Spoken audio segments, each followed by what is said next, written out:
அண்மை செய்திகளை பார்த்து வருகிறோம். முதலமைச்சர் மு.க.ஸ்டாலினுடன் பிரதமர் நரேந்திர மோடி தொலைபேசி வாயிலாக பேச்சு நடத்தி வருகிறார். இது தொடர்பான முழுமையான விவரங்களோடு இணைகிறார் எமது செய்தியாளர் பாரி கார்த்திக். அவரிடம் பேசலாம். வணக்கம் பாரி கார்த்திக், விவரங்கள்.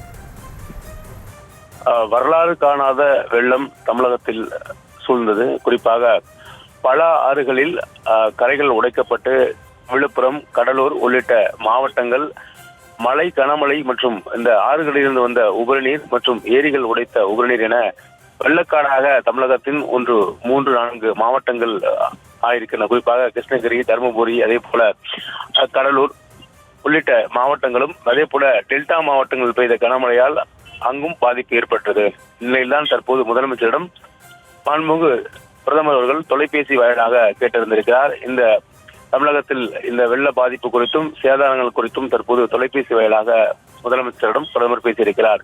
பேசிய அவர் தமிழகத்தில் எந்த அளவுக்கு சேதாரங்கள் இருக்கிறது என்பதை முதலமைச்சர் நேரடியாகவே அவரிடம் சொல்லியிருக்கிறார். குறிப்பாக இங்கு அதாவது முழுமையான வேளாண்மை உள்ள மாவட்டங்களில் நடைபெற்ற இந்த வெள்ள பெருக்கினால் தொடர்ச்சியாக அனைத்து விவசாய நிலங்களுமே நீரில் மூழ்கி மிகப்பெரிய பாதிப்புக்கு உள்ளாகி இருக்கிறது. அது குறித்தும் சொல்லியிருக்கிறார்.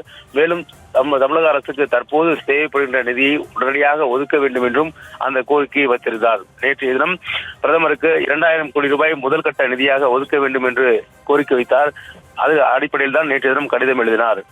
தற்போது பிரதமரிடம் தொலைபேசி வாயிலாக தமிழகத்தில் இருக்கக்கூடிய சூழல், அதே போல இங்கு மீட்பு பணி செய்ய வேண்டிய அவசியம் குறித்தும், அதே போல மீட்புக்கு தேவைப்படுகிற நிதி குறித்தும் பேசியிருக்கிறார்.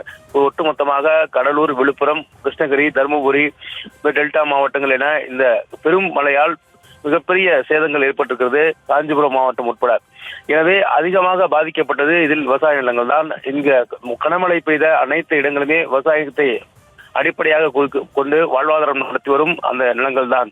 எனவே அது குறித்தும் தற்போது முதலமைச்சர் பிரதமரிடம் தெளிவாக விளக்கி கூறியிருக்கிறார். ஏற்கனவே நேற்றைய தினம் கேட்டபடி 2000 கோடி ரூபாய் முதற்கட்ட நிதியாக வழங்க வேண்டும் என்று முதலமைச்சர் அவர்கள் நேரடியாக கேட்டதாக தகவல் தெரிவிக்கப்படுகிறது.